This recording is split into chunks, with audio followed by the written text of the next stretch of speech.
I should explain one of my, pet concerns about the way improvisation is taught. There's a real difference of approach that I think is worth considering.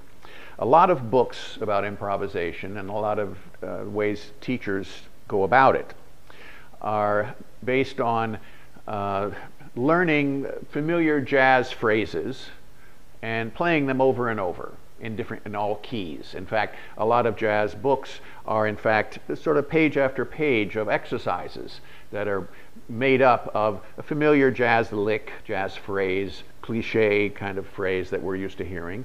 And the writer will make up a whole page exercise that taking you through different keys, different ranges of your instrument, and so on.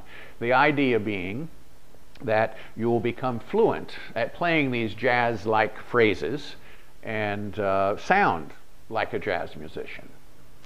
Now I'm going to make a comparison here with speech. Let's say I'm going to go to France on my vacation, and I don't speak French, but on the airplane going over I have a little phrase book and I memorize some things that I can say. Maybe what time is it? Where's the train station? Or what time is lunch? Or I'd like to order an omelet, please.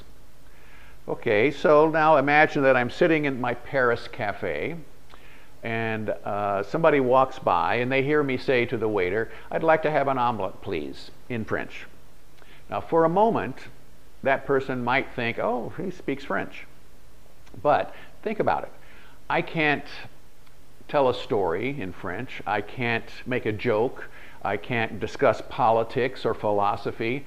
That's the kind of language skill we want if we're going to be improvising. It's not enough just to have some convenient phrases that we can play and sound like we're a jazz musician.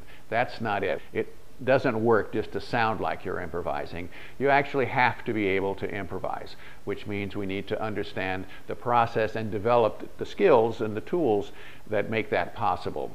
So if you've been trying to study out of books that take the repeated phrase approach, I advise, giving it a second thought as to whether that's really helping you or not. There's supposed to be some magic moment that after you have mastered these repetitious phrases, that at some point you'll suddenly be able to really improvise. But it doesn't compute. It's not logical. You don't learn to speak effectively by reciting a handful of phrases over and over again in many permutations. You actually have to learn the language. So that's what we're going to be doing.